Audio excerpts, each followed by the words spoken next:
Bienvenue dans cette nouvelle interview du Média en 4K2. Aujourd'hui, je reçois un artiste français. Il a longtemps fait partie d'un groupe de rock alternatif très connu. Il nous dira s'il est d'accord avec ce terme ou pas. Il en a été le bassiste, le guitariste, également chanteur. Si je vous dis Sous le soleil de Bodega, Zobi la mouche, vous pensez forcément au groupe Les Négresses Vertes. Et c'est Polo Polus, également de son vrai nom Jean-Marie, qui m'accompagne aujourd'hui. Bonjour Polo. Bonjour Kate. Merci d'avoir accepté l'invitation du Média en 4K2. C'est un plaisir, merci à vous de m'avoir invité surtout. Alors ensemble, nous allons parler de vos débuts dans la musique, de cette trentaine d'années passées au sein du groupe et de votre départ des Négresses Vertes en 2021 et bien sûr de votre actualité. Très bien. Comment allez-vous, Polo ? Bon, ça va super. Il fait beau à Paris en ce moment, donc on va pas trop se plaindre. Il fait doux, donc c'est bien pour un cycliste comme je suis moi, c'est parfait. Non, ça va très bien, ça va. Bah, je suis pas exempt de soucis, mais en ce moment, qui n'en a pas ? Alors racontez-nous comment vous êtes tombé dans la famille, dans cette famille de musiciens, de groupes de musique. Comment ? Parce que j'ai eu la chance d'être élevé par des parents mélomanes. Et que je suis d'une fratrie de 7 enfants et que on était tous passionnés, tous étaient passionnés de musique et que sur mes 4 frères, on est 3 à être professionnels, musiciens professionnels quand même. Tout ça en autodidacte, hein, bien sûr. Mes parents n'avaient pas les moyens de nous payer des cours de musique. Donc voilà, c'est que j'ai été bercé dans la musique très tôt, des bébés quoi. Mes parents écoutaient beaucoup de musique, c'était permanent à la maison, c'était dès qu'il faisait jour en fait. Donc c'était super. Donc voilà, mais ça vous forme l'oreille. Et puis tout était musique à la maison, donc voilà, c'est presque normal, je dirais. Alors comment s'est formé le groupe ? Racontez-nous un petit peu. Alors, le groupe Les Négresses Vertes, il y a déjà eu... Alors, Les Négresses Vertes, il y a eu une première... je dirais, comment je pourrais dire ça ? Une première lancée, une première salve, au tout début des années 80, 83, 84, dans ces eaux-là, où a été composée la chanson La danse des Négresses Vertes.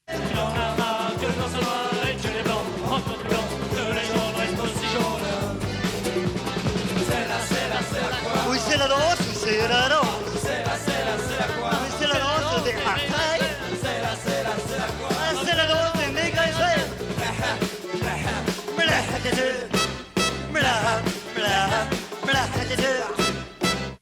Et puis après, en fait, les membres du groupe à l'époque, les Négresses Vertes, on en était, mais c'était diffus, tout le monde faisait plus ou moins partie des Négresses Vertes, quoi. Mais il y a eu quand même cette chanson. Et puis, on a tous fait autre chose. Il y avait Elno est parti avec les Berus, moi je suis parti avec Zingaro, Bartabas, en 85, tout ça. Donc on s'est dit, les Négresses Vertes, on verra ça plus tard. Bon, ok, c'était resté dans le coin de nos petites têtes à tous, à chacun, surtout Elno et moi d'ailleurs. Et en 87, en juin 87, je me souviens, on était avec Zingaro, on jouait à Lausanne, il avait monté le chapiteau sur le bord du lac. À l'époque, c'était petit chapiteau, hein, c'était le Zingaro d'il y a 30 ans, il y a 35 ans, c'était pas le Zingaro d'aujourd'hui, hein, rien à voir, hein, c'était un petit cirque familial et tout, c'était super d'ailleurs. Fatigant, mais super. Et puis, on était à Lausanne et moi, c'était bon, j'avais ma dose. Ça faisait 2 ans et demi que j'étais chez Zingaro. J'étais parti en fait pour 3 mois au début. Je suis resté quand même 2 ans et demi. J'ai appris tout ce que je devais y apprendre, quoi, parce que moi je venais de la punk rock et donc on n'avait pas de grande connaissance de ce que pouvait, de ce qu'on appelle tenir un plateau, par exemple. On n'avait pas de grande connaissance du spectacle vivant, comment ça fonctionnait.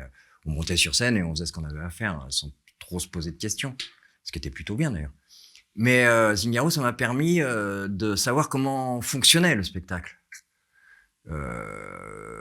Voilà, donc quand on a commencé les Négresses Vertes, l'entrée de jeu, on sait tout de suite, ça a été les costumes, les tapis, enfin la classe, tout ça, parce que voilà, c'est moi je pense, enfin je suis pas le seul à penser ça, c'est que le public il doit s'identifier il doit pouvoir s'identifier à quelqu'un d'un peu, je sais pas, un peu d'élégant, un peu classe, un peu quelqu'un qui a un peu de charisme, quoi.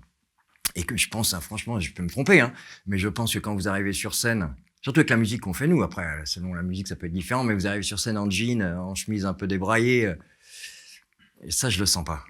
Mais ça, j'ai du mal. C'était l'époque aussi qui voulait ça. Ouais, mais aujourd'hui encore, moi, aujourd'hui, je monterais pas sur scène autrement qu'en costume. Pour moi, c'est même pas, c'est pas possible. Si, dans un bar avec les copains, bon, d'accord, mais à partir du moment où il y a un public, pour moi, on doit se tenir, on doit avoir une certaine classe, quoi. Donc voilà, donc Zingaro, ça nous a ouvert ça. On a vu le décor, on a compris ce que c'était qu'une scénographie, on a compris plein de choses comme ça. Et donc quand on a commencé les Négresses vertes, évidemment, tout ça on l'avait en tête. Donc c'est peut-être une des raisons pour lesquelles aussi on a fonctionné assez vite, parce que ça n'existait pas. Ça faisait déjà plusieurs années en France que sur scène on avait des duos déjà, synthétiseurs chant ou synthétiseur guitare. Voilà, enfin c'était assez. Et nous, on est arrivé big band presque. Hein. On était d'entrée de jeu, on a commencé tout de suite, on était 9. Ouais. Et parfois, vous Donc, étiez même 10, on a non été jusqu'à 11. Donc, alors déjà, ça n'existait plus depuis longtemps. Il y a longtemps qu'on n'avait pas vu ça sur scène. Donc, déjà, première chose. Et puis aussi les tapis, enfin toute la scénographie, tout le décor des Négresses vertes de l'époque, quoi. Et ça l'a plu terriblement parce que je vous dis, les gens, ils avaient envie de ça, ils avaient envie de voir ça, quoi. Et puis il y avait un petit côté à l'ancienne aussi, accordéon. On remettait l'accordéon un peu au goût du jour, qui avait un peu disparu depuis longtemps. C'était devenu super ringard, hein, l'accordéon. C'était le musette, c'était les anciens qui écoutaient de l'accordéon.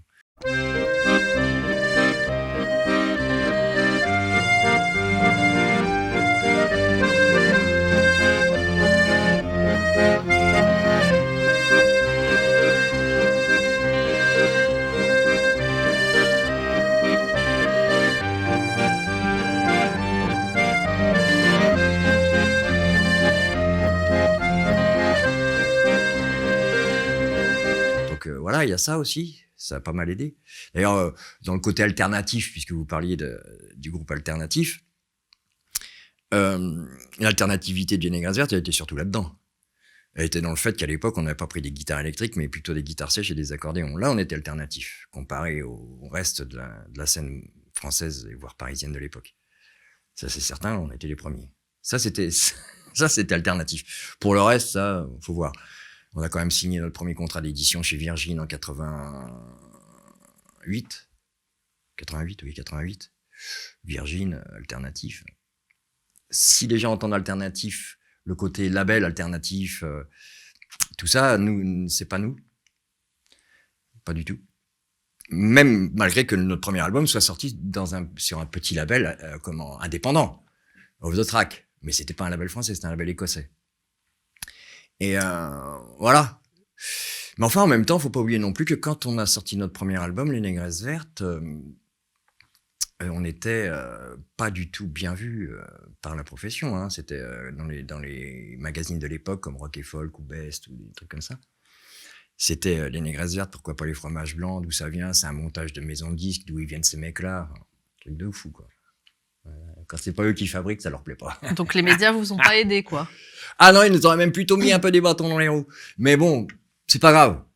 On avait à l'époque donc le patron de Off the Track qui s'appelait Peter Murray, qui s'appelle toujours Peter Murray, hein, et qui nous a dit bon bah les gars, on va aller en Angleterre, puisque les Français ils font et en Angleterre les Anglais ils ont adoré parce que pareil, c'est ce qu'ils attendaient, ça faisait des années qu'ils n'avaient pas vu ça. Moi, je me souviens d'un Anglais dans le public qui en causait, tout ça.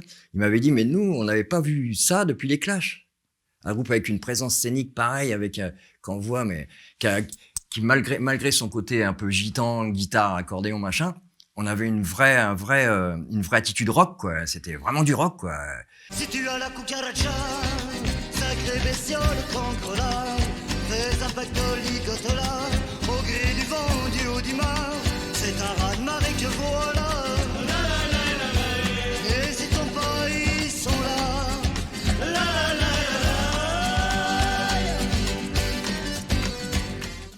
Voilà. Et ça, les Anglais, ça leur a plu, surtout que c'était un truc que eux font pas. Eux ne savent pas faire, même.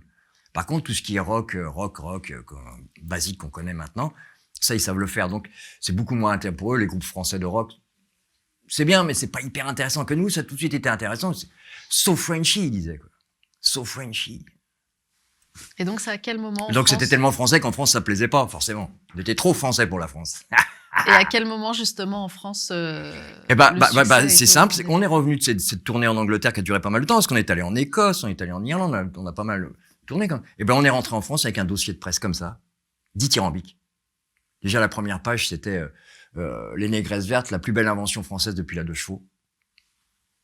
Donc, quand on est arrivé avec ça en France, Peter Murray, qui est un gros malin, il a commencé à faire rien. Il a pris une page de publicité dans Best en couleur, super belle, tout en anglais, avec une publicité pour acheter l'album des Négresses Vertes en import. Si vous vouliez acheter à l'époque, puisque c'est comme ça, vous la prenez comme ça, les gars? Eh ben, si vous voulez acheter l'album des Négresses Vertes, ce sera en import. Il ne sera pas distribué en France autrement qu'un import. Là aussi, on était alternatif pour le coup. Mais donc voilà. Alors là, du coup, ils ont vu la pub et tout, le groupe français qui marche en Angleterre. Alors en France, à partir du moment où vous commencez à fonctionner à l'étranger, alors là, c'est plus la même. Là, vous êtes des bons Français. Hein, c'est là que vous commencez à devenir, ah bah ouais, mais la France. Oh, la France. Enfin, avant ça, tant que les Anglais n'avaient pas dit c'est génial, non, ils n'en voulaient pas. Hein. Et comment ça se passe au sein des membres du groupe, au niveau de l'entente entre vous? À l'époque ou aujourd'hui? À l'époque. Oh bah, c'était fraternel. C'était familial. Moi, déjà, j'ai mon frère Mathieu, qui joue le trombone dans le groupe. Donc déjà, forcément, ça, c'est filial. Elno, on se connaissait depuis des années. Moi, je sais pas, quand j'ai connu Elno, je devais avoir 21 ans. Donc lui, il en a 3 de moins que moi, donc il devait avoir 18. Donc on s'est connus tout jeune. Hein. Donc voilà, c'était... Puis, faut pas oublier que c'était les années 80. C'était quand même... C'est autre chose qu'aujourd'hui. C'était quand on parle de liberté, ou quand j'entends parler de liberté aujourd'hui... Je sais que ne nous manque que ce qu'on connaît. Mais si la jeunesse d'aujourd'hui avait connu la liberté qu'on avait, nous, à 20 ans, aujourd'hui, il serait en révolte permanente. Vraiment. Et on n'avait pas de sous, hein. C'est pas que ça, on baignait dans l'argent, loin de là. On faisait tous des petits boulots. Moi, j'ai fait tous les boulots les pires, hein. D'abord, j'ai commencé apprenti cuisinier à 16 ans. Et, on fait mieux, nous. Et puis après, jusqu'à l'âge de 30 ans, l'âge auquel j'ai commencé à gagner ma vie avec la musique, c'était une succession de petits boulots, hein. Balayeur, éboueur, coursier. J'ai beaucoup fait coursier en Vespa dans Paris. Que des petits boulots comme ça, pas cher payés. Et puis voilà, mais bon, après, faut de la persévérance, hein, dans ce métier. Si vous abandonnez à la première galère, vous n'allez pas loin. Hein. Mais ouais, non, bien sûr que l'ambiance était géniale, c'était fraternel, c'était super. Puis c'était, à vrai dire, c'était la fête permanente. Hein. Chaque fois qu'on se voyait, ça finissait en fête, quoi. Les répètes, ça finissait tout le temps. En boule. Les concerts, il n'y avait pas de concerts sans fête après, évidemment. Super période. Fatigante, mais géniale. Jusqu'au jour où, malheureusement, coup dur pour le groupe, puisque le chanteur Elno décède. Ouais, et le 21 janvier 93, j'ai eu 30 ans le 21 janvier. Je suis allé lui porter quelques fleurs, d'ailleurs. Il est au cimetière parisien de Pantin. Je suis allé, il faisait un froid de canard en plus. Hein. J'ai été lui porter quelques fleurs. 30 piges, ça faisait 30 ans pile poil, là, ce matin. Et ouais, il s'est envolé, il est parti. Et qu'est-ce qui se passe alors à ce moment-là pour le groupe? À ce moment-là, évidemment, on est terrassé. Hein. Ouais, c'est coup de malchance quand même. Surtout qu'on venait de sortir le 2e album et qu'on commençait à tourner beaucoup quand même. D'ailleurs, il est mort le lendemain d'une émission de promo avec Nagui, Taratata. Alors, on dit qu'il est mort d'une overdose d'héroïne, c'est ça? Ouais. Qu'est-ce qui se passe alors au sein du groupe? Comment vous vous restructurez? Comment vous rebondissez? Alors, bon, évidemment, l'idée nous est venue d'abandonner, de lâcher l'affaire. Et nous étant plus là...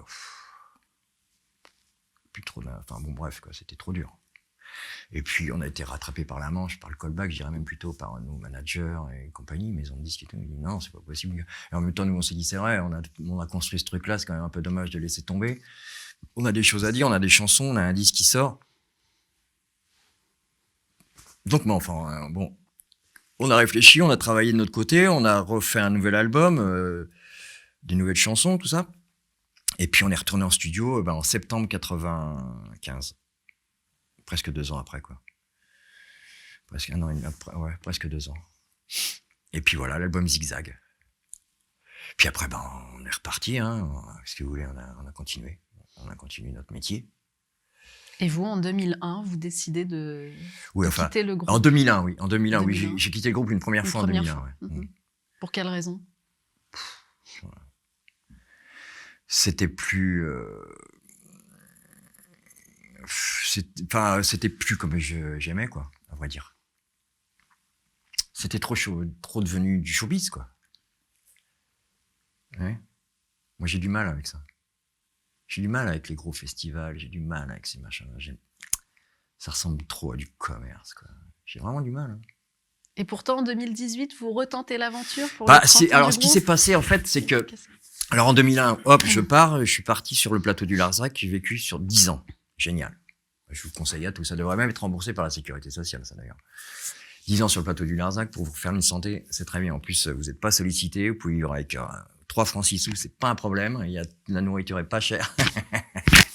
Bon, faut avoir envie de vivre un peu comme un sauvage, mais ça vaut le coup. Et après ça, je suis monté dans le Pas-de-Calais faire un peu de théâtre, pas mal d'ateliers d'écriture aussi en milieu carcéral, dans les collèges, l'émission locale, ces choses-là. Un peu de théâtre aussi, c'était super ça. Avec une petite compagnie, la compagnie de Lambardé, qui existe toujours, qui sont à Arras maintenant. Et voilà. Et donc ça a duré jusqu'en 2014.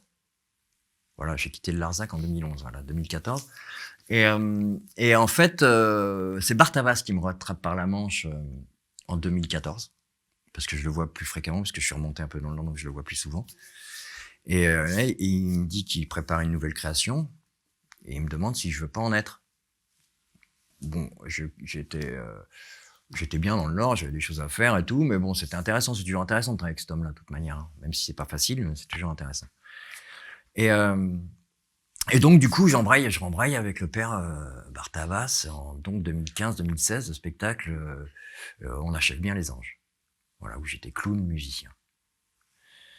Mais pas que, hein, parce que les mules, les chevaux, tout un tas de trucs. Bart Havas, Zingaro, quoi. Et puis, voilà. Et puis, pendant cette période, j'ai revu Ménino plusieurs fois aussi. Et lui, il faisait à l'époque, alors j'ai oublié le nom précisément.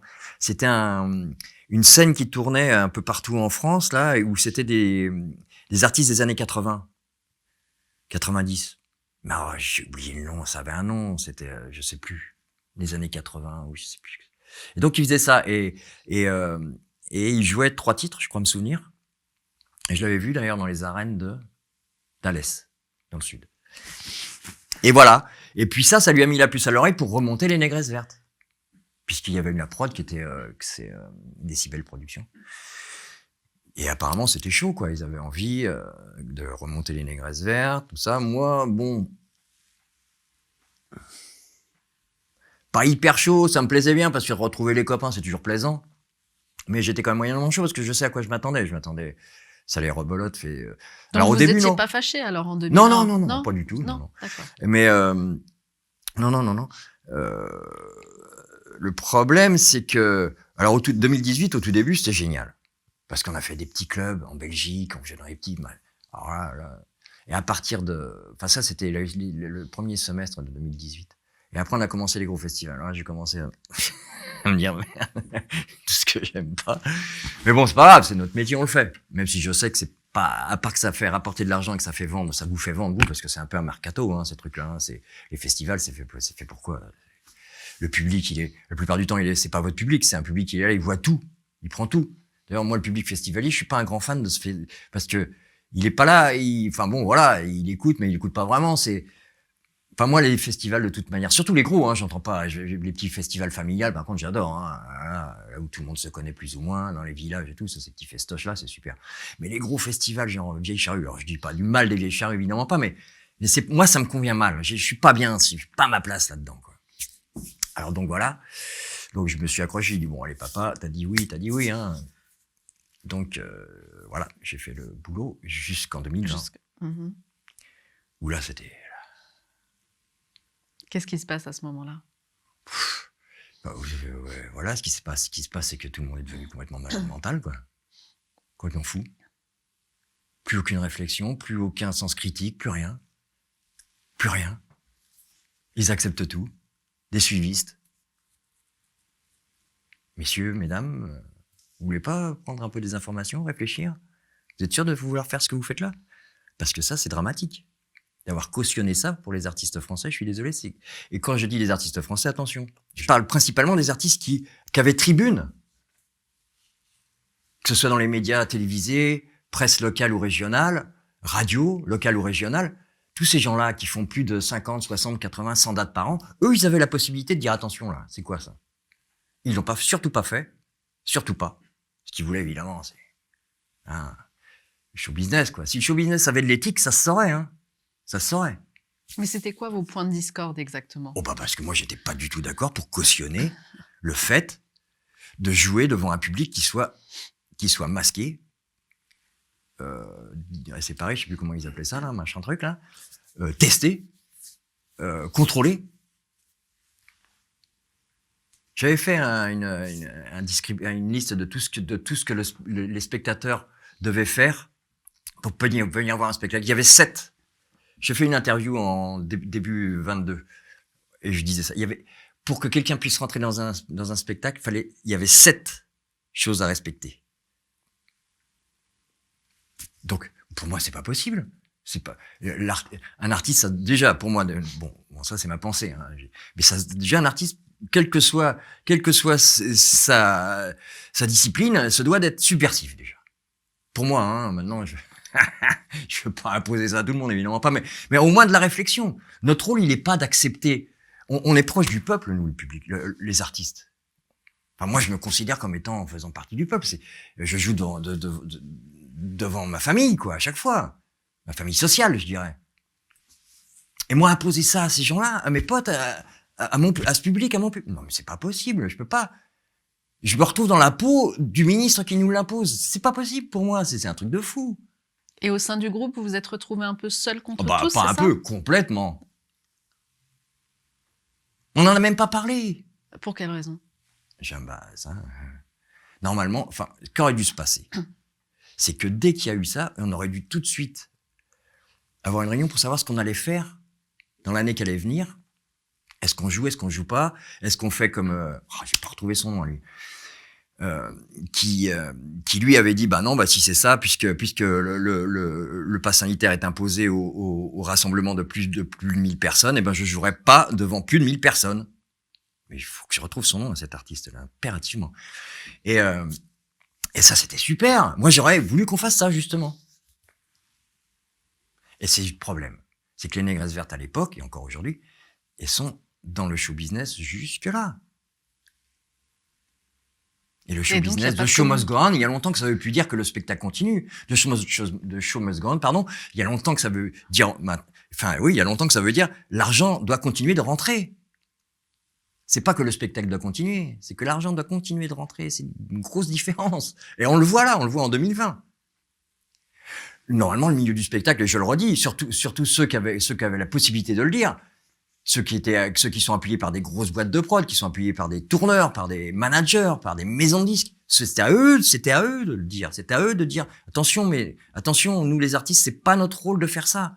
C'est pas notre rôle d'accepter ça. Si on fait ça, on cautionne.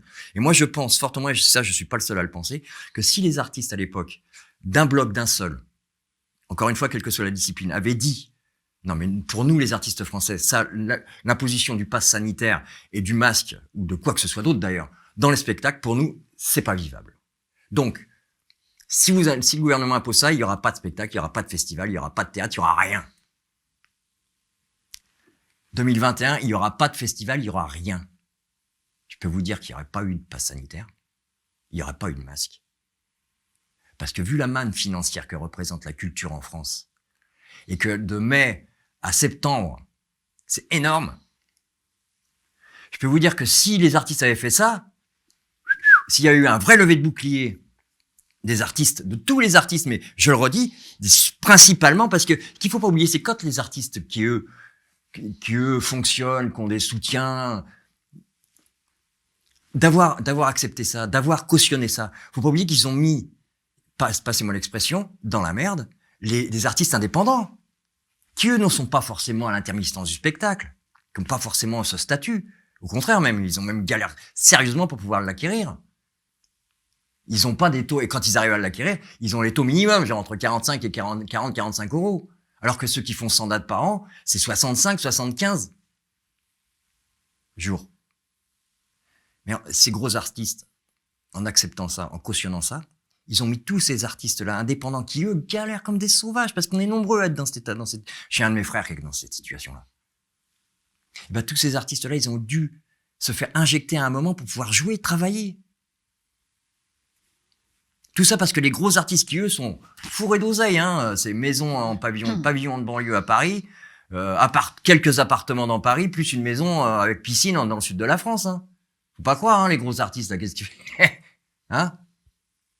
Intermittence, salaire, défraiement. Je les connais, hein, je sais comment ça fonctionne. Hein. Et alors, pour finir, je finis là-dessus. Le truc, c'est pourquoi ces artistes-là ont accepté justement ça, ont cautionné tout ça. C'est parce qu'ils ont un train de vie qu'il faut continuer. C'est pas, les mômes, ils sont en fac, faut continuer à payer les études. Ils sont dans des écoles de musique qui servent à rien ou des trucs. On a 2 bagnoles, on a 2 maisons. Bah ouais, mais bon, on va monter sur scène et puis on va continuer, puis on va accepter tout ça parce qu'il faut payer. Mais les mecs, tu vends une bagnole, tes mômes, tu les ramènes. Enfin, je sais pas. En plus, franchement, c'est des gens qui ont de l'argent. Faut pas qu'on se foute pas de moi, quoi. Ils pouvaient faire ça. Ne pas travailler pendant 6 mois. Dire non, nous, on ne fout rien. On veut pas travailler, on veut pas cautionner ça. Imaginez que ces gens-là qu'on voit à la télévision, qui parlent dans la presse, qui parlent à la radio, avaient eu ce discours-là. Je peux vous le garantir. Et je suis pas le seul à le penser, hein. D'autres artistes pensent la même chose. Mais pas ces artistes-là, hein, j'entends. Ils pensent la même chose. On ne saurait jamais dû cautionner ça. Jamais. C'est une erreur fondamentale. Et en plus, je vais vous dire une chose. C'est qu'ils vont le regretter. Parce que le public, c'est pas un idiot. Hein. Le public, il sait très bien c'est quoi le rôle de l'artiste.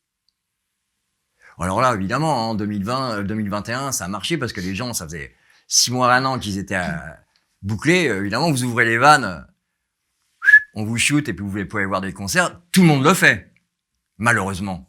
Parce que le mouton, c'est le mouton. Et voilà, résultat des courses. Donc du coup, parce que j'imagine que c'est là où vous voulez en venir, j'ai quitté le groupe.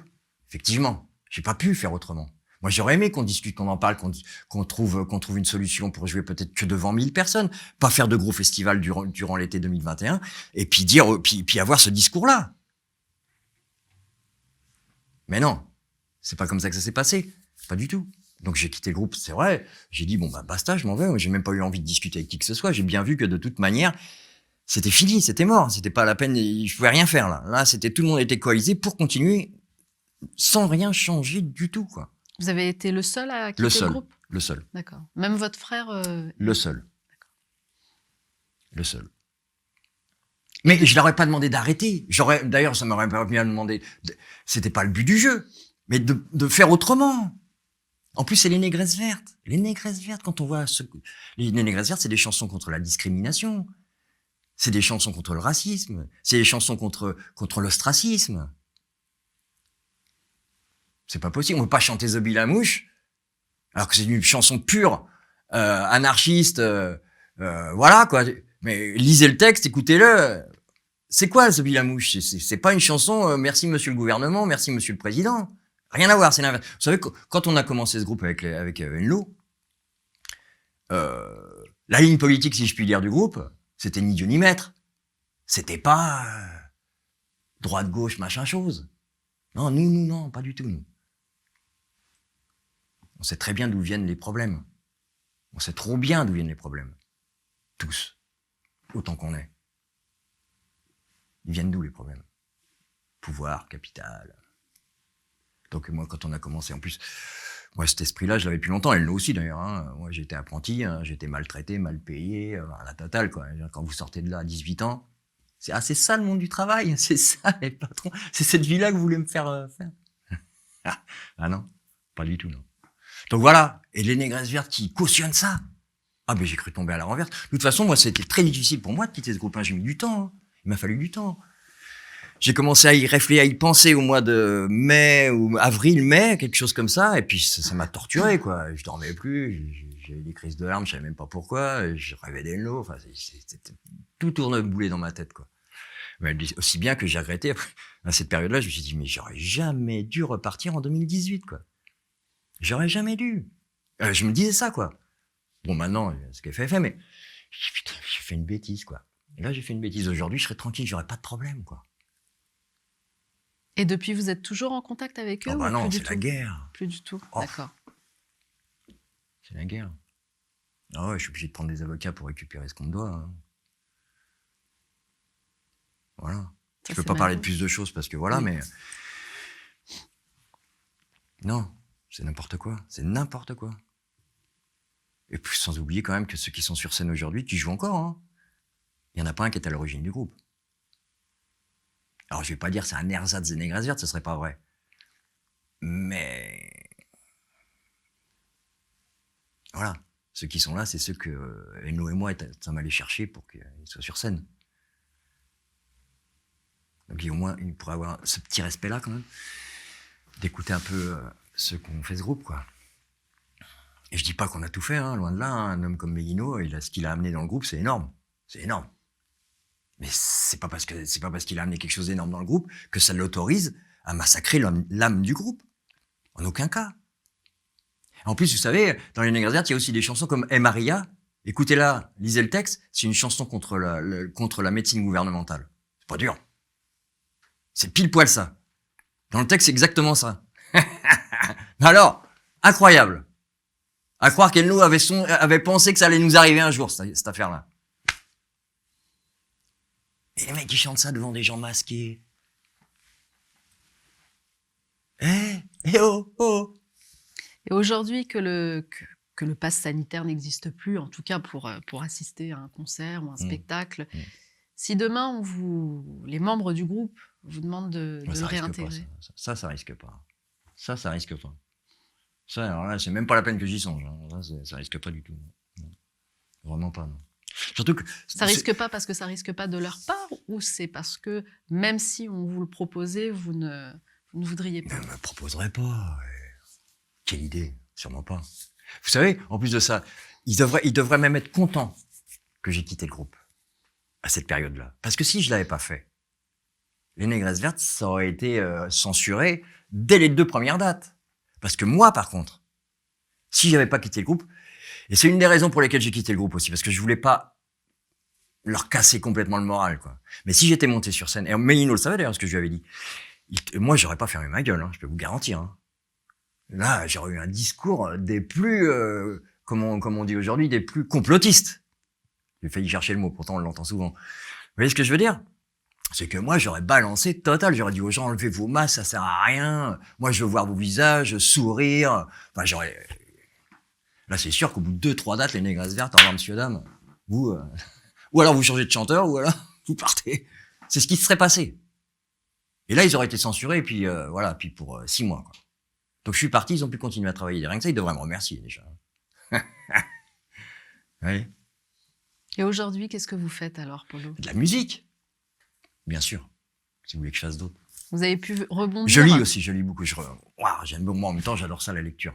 D'ailleurs, sur le Larzac, j'ai beaucoup lu, et là, comme j'ai pas mal de temps, et puis j'aime ça, c'est trop bon. Mais bien sûr, de la musique, évidemment. Évidemment, je suis monté au début premier week-end de décembre, je suis monté dans le Pas-de-Calais, parce que j'ai trouvé une super équipe dans le Pas-de-Calais, non loin du pire pays.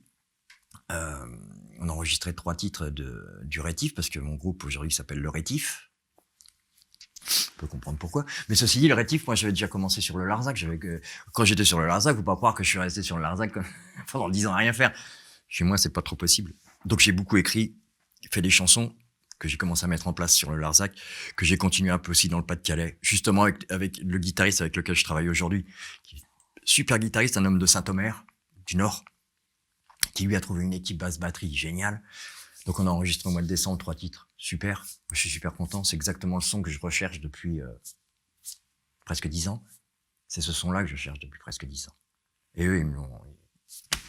Puis alors, quelle équipe, quoi. C'est des gars du Nord. Hein? C'est des gens, des authentiques, quoi. Vous leur proposez un projet, ils commencent pas d'abord par vous parler d'argent.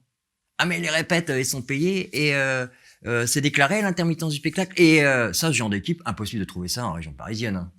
Faut aller en province, faut aller même voir dans le Nord. Des gens, des robustes, des mecs qui n'en ont rien à secouer du porte-monnaie.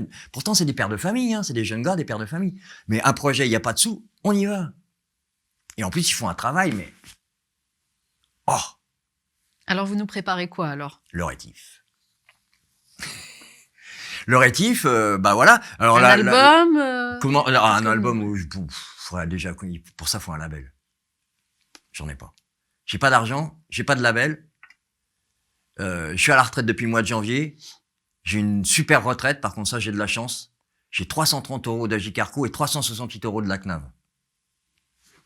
Richissime. Avec ça, normalement, j'aurais pouvoir m'en sortir, non? Là, quand j'entends parler On est d'une en histoire plein de retraite, là, d'actualité, voilà. hein, je vous dis, les gars, moi, 62 ans. Voilà, j'ai commencé à travailler à l'âge de 16 ans. Il me manque 5 années de cotise. Parce que dans mon métier, ça n'existe pas, les carrières. Et en plus de ça, jusqu'à l'âge de 30 ans, j'ai fait que des petits boulots pas payés bien cher. 62 ans, voilà, 365 € de retraite par mois. Ouais. Voilà. Continuez à travailler. Vous avez raison. Continuez à vous faire avoir. Moi, je viens de me faire avoir, là. Je viens de me faire avoir pendant 45 ans, là. Jusqu'à mon pré-apprentissage, 15 ans. Premier contrat d'apprentissage, 16 ans. Et depuis, j'ai jamais cessé de travailler, hein. Évidemment. Jamais cessé. On peut pas arrêter de travailler. On mange si on ne travaille pas. C'est vrai que pendant 5 années, j'ai pas cotisé. Enfin, 2 ans et demi de Zingaro, déjà au tout début de Zingaro, on n'était pas déclaré. On partait en tournée en Espagne, en Allemagne, n'importe où. On n'était pas déclaré de rien. Moi, j'ai travaillé 2 ans et demi chez Zingaro. J'ai été déclaré, je crois, on était commencé à être déclaré 3-4 mois avant de partir. Mais sinon, c'était 50 francs par-ci, 100 francs par-là. C'est tout. Mais bon, à l'époque, par contre, voilà. On a peut-être un peu perdu ça aujourd'hui, mais on était prêt à faire ça. Parce qu'on savait qu'on allait apprendre. Alors évidemment, on gagnait pas beaucoup d'argent, mais c'était familial. On était nourris. On n'était pas bien logés. Hein. C'est des caravanes pourries, des cabines de camions. Enfin, on se débrouillait. Mais quand on a 25 ans, on s'en fout. L'important, c'est d'apprendre. Ah, et aujourd'hui, c'est sûr que si ces années-là, j'avais pu cotiser, ça aurait été bien. Ça serait bien. Aujourd'hui, ça serait bien. Mais à l'époque, c'était pas le problème. Vous regrettez vos choix dans la jeunesse? Non, pas du tout. Non. Mais je ne regrette rien du tout. Et rien n'est regrettable de toute façon. Donc voilà. S'il y avait des choses à regretter, peut-être ce serait le cas, mais j'ai rien à regretter. Absolument rien. Non, voilà, bon, c'est tout, c'est comme ça. En plus, moi, je vous dis, j'ai commencé à gagner de l'argent avec la musique, j'avais 30 ans. Donc évidemment, de 15 à 30 ans, voilà, j'ai travaillé, j'ai fait des petits boulots pas terribles. Donc forcément, la retraite aujourd'hui, j'ai forcément pas une retraite. Et encore que moi, je me débrouille pas trop mal. Bon, vous allez me dire, 330 €, enfin 698 € par mois, pas trop mal. Si, parce que malgré ça, j'ai quand même fait tout ce que j'ai aimé toute ma vie. J'ai jamais fait autre chose que ce que j'aimais. Donc évidemment, c'est pas beaucoup. Je me suis fait avoir terriblement. Mais par contre, de l'âge de 18 ans à l'âge de 62 ans, j'ai fait que ce que j'aimais. J'ai jamais fait quelque chose qui passez-moi l'expression une fois de plus, la grossièreté, qui m'emmerdait. Je l'ai jamais fait, ça. Jamais.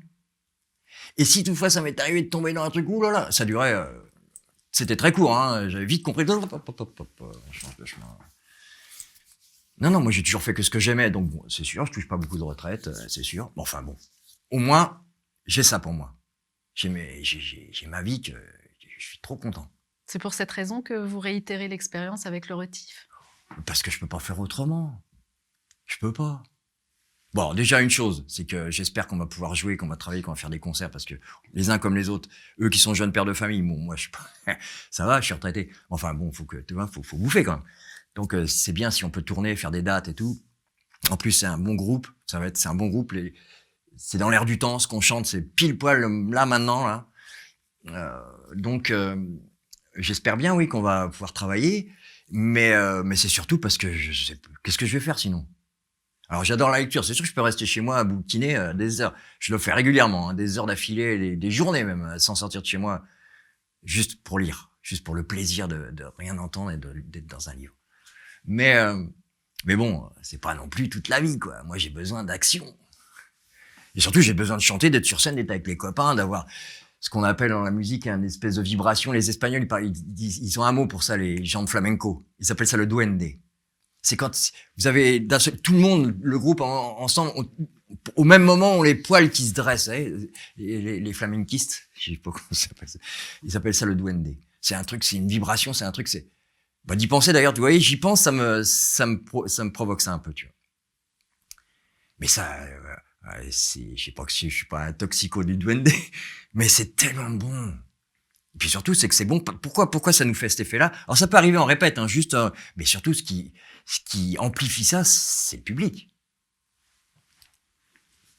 Moi, j'ai besoin que le public. Voilà. Donc voilà, c'est passionnel un peu, hein, de toute manière. Donc, et puis parce que je peux encore le faire, que je suis en bonne forme physique, que je m'entretiens bien, que je fais attention à ce que je fais pas n'importe quoi, loin de là, au contraire, j'ai passé l'âge. Donc voilà. Oh bah je serais tout rabougri, tout cassé. Je dirais oh là là les gars, tranquille, laissez-moi là, laissez-moi. Mais je me sens encore largement assez d'énergie pour emboîter encore sérieusement l'histoire. Hein. Alors, Ouais. qu'est-ce qu'on peut vous souhaiter pour la suite, Polo? Bah D'être en forme et d'être qu'on sur arrive à scène. vendre nos spectacles et qu'on puisse Mhm. travailler, c'est ça. Qu'est-ce que vous voulez que je demande de plus? Du travail, comme tout le monde. Comme tout le monde. Je veux du travail. Mais pas n'importe lequel. Ah bah le mien. Ah, moi j'ai un métier, je suis désolé. Je sais qu'il y en a pour certains, le métier d'artiste, c'est pas un métier. Mais enfin bon. Moi je considère que si, c'en est un. Pas pour moi, c'en est un. En tout cas. Mais voilà, faut respecter son public. Et ce que les artistes français ont oublié de faire. Ils n'ont pas respecté leur public. C'est bien dommage. C'est bien dommage qu'ils se sont retrouvés. Vous savez pourquoi aussi j'ai arrêté tout ça? C'est parce que je pouvais pas m'imaginer me retrouver à jouer que devant des gens qui soient dans la ligne de la doxa. C'est-à-dire des gens injectés, masqués. Enfin oui, je peux pas jouer devant... Alors, avant, je jouais devant des moutons, mais je m'en apercevais pas. Mais là, c'est trop flagrant. Et j'ai fait une date. Moi, en octobre 2020, j'ai fait une date, la dernière date dans laquelle j'ai joué avec les Négresses Vertes, un public masqué. Je le referai plus jamais. J'ai souffert le martyre pendant tout le concert. Le martyre. L'horreur. L'horreur. Ah non, mais là, vous jouez devant un hôpital, là. Vous jouez devant des chirurgiens, là. C'est pas possible, on joue devant que des gens masqués, pas un visage, rien, pas un sourire, rien. Faire de la musique devant ça, faire du spectacle, quelle que soit la musique, faire du spectacle devant un public comme ça. Mais c'est ça que j'arrive pas à comprendre, comment ils ont pu accepter. Comment ils ont pas eu cette réaction-là, cette espèce de, oh, se roule le cœur, quoi. Parce que c'est vraiment ça, quoi. Mais bon, ce qui me rassure, c'est que je suis quand même heureusement pas le seul. HK, j'ai retrouvé, yeah, le nom de cet artiste. Je le connais pas personnellement. J'ai déjà entendu certaines choses qui sont super bien de lui, d'ailleurs.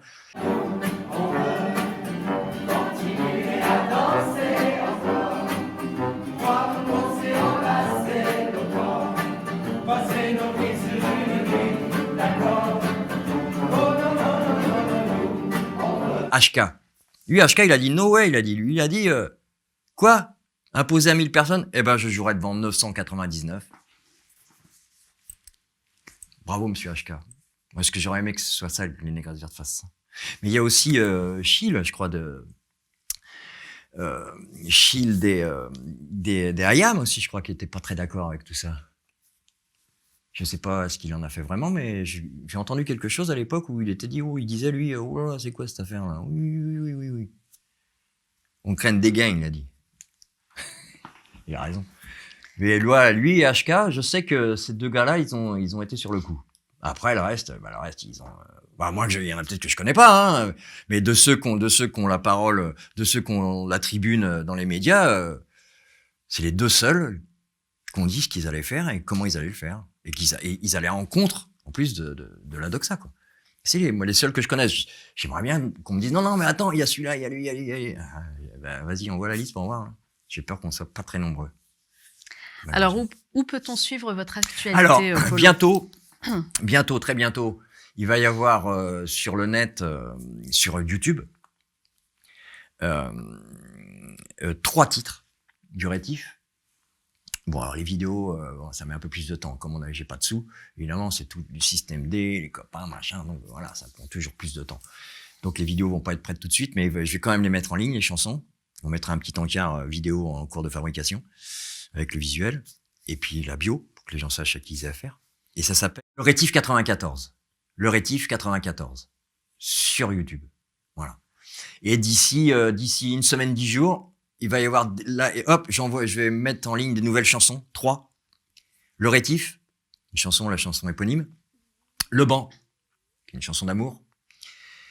Et je fais une reprise de Zobi Lamouche. Mais alors, le retour aux sources.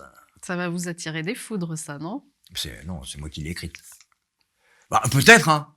Mais allez-y, les foudres. Venez les foudres. Non, franchement, je m'en fous. Cette chanson-là, on l'a faite avec Elno. C'est la première chanson des Négresses Vertes, après la danse des Négresses Vertes, qui a donné le nom au groupe d'ailleurs. La danse des Négresses Vertes qui a été écrite par Elno et par monsieur, qu'on oublie trop souvent de dire d'ailleurs, Bernard Possamy, alias Gaston, qui lui était carrément, il faisait partie de la vieille équipe des Négresses Vertes. C'était le premier guitariste tout début des années 80, le père Gaston, avec qui je suis toujours en contact. Par contre, lui, c'est resté un vieux frère. Lui. Mais voilà. Et donc, Zombie la Mouche, c'est The First Song. Et donc, je vois pas pourquoi je ne reprendrais pas, d'abord. Mais écoutez, en tout cas, on vous souhaite le meilleur, Polo. Merci madame. Merci d'avoir été notre invité. Oh bah, alors, vous avez vu, je suis un loquace, il faudra couper parce que je parle beaucoup. Alors, avant de terminer, je vais vous inviter à signer notre livre d'or, si vous Avec êtes plaisir. d'accord. Merci beaucoup. Merci En à tout cas, vous. ça a été un plaisir. Merci, j'espère à bientôt. À bientôt, à bientôt. Au On revoir. suivra votre actualité. Ouais, Merci. merci à vous. Je voudrais rappeler que le Média en 4K2, c'est un média entièrement créé par le peuple et pour le peuple. C'est un média totalement libre. Nous ne bénéficions d'aucune aide ni d'aucun soutien de quelque groupe que ce soit ou structure. Nous ne recevons aucun financement. Seuls vos dons sont notre unique soutien. Il était bon de le rappeler. Merci à tous et merci de votre fidélité. À bientôt.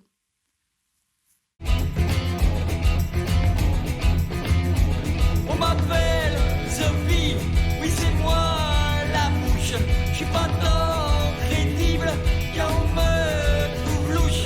Ceux qui lisent la Bible en ouvrant la bouche sont de jolies cibles, les coffeurs de poche.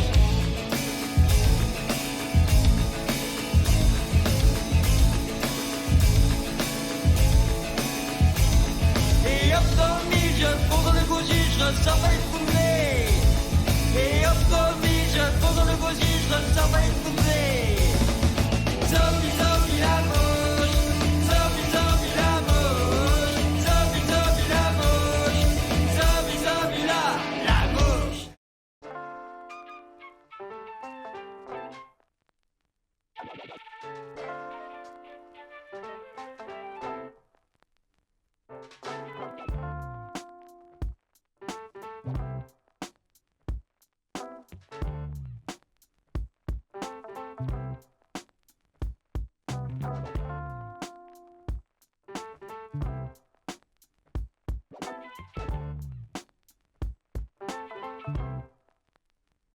Bon bah maintenant que t'es là, abonne-toi. L'idée c'est que tu loupes rien.